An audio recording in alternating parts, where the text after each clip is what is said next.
So let's go back to prison and take a final look at how we created shared vision and trust for that production of Macbeth. Okay, so it's now opening night. Well, actually it's opening afternoon of Macbeth. It's the end of the play, and Macduff seeks revenge on Macbeth for killing his family. It's good versus evil.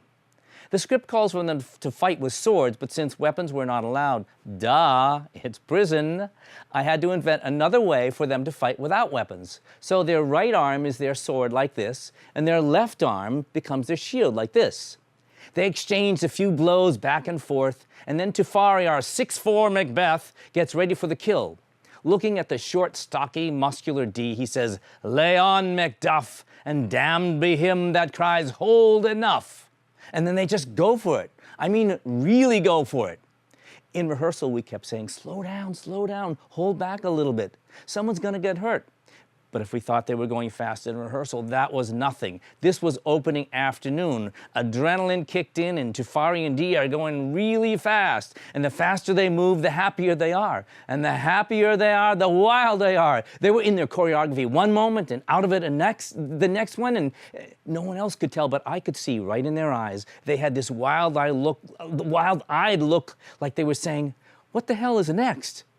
But the show must go on, and so did Tufari and Dee. Until finally, thank God, the choreography we practiced for weeks stopped. But they didn't.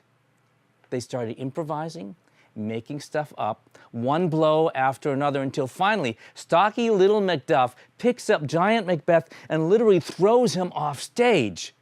Yup, Dee picked Tufari up and tosses him off stage.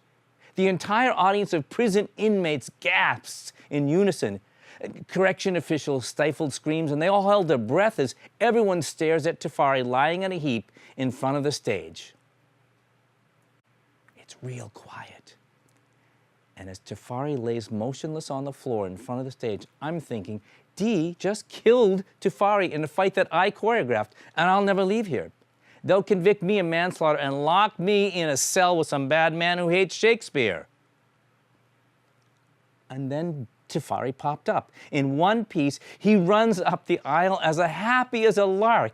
The audience goes berserk, and they stand up with cheers and applause, and I'm thinking to myself, this is what a fight is supposed to look like. There was a level of rawness that you rarely get to see in the theater. I know what you're thinking. These were violent men in a violent place doing what got them there in the first place. And you know what? For a moment, I did get scared watching their fight, and I did feel that maybe things had gotten out of hand. In a moment of panic, I forgot that I had given them these tools to collaborate, a shared vision and trust. You see, when we started rehearsing, the director talked about his vision for the play. I threw in my ideas, and we brainstormed with all the guys. They contributed their thoughts, and together, we built a shared vision for the battles. They knew exactly what the battles would look like and where they were going. They were connected to their vision, and they were connected to each other. During rehearsals, they also developed trust with each other. So when they stepped into each other's shoes, and when they did that, they felt protected. In the summer of 2014, our production of Macbeth at the Woodburn Correctional Facility had two different armies, Macbeth's army and Macduff's army. But they fought one battle together, and they emerged victoriously. They were victorious because they were connected and protected with shared vision and trust.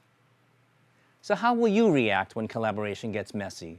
Are you going to walk away and say it's a waste of time, or are you going to dig deeper to create something really extraordinary?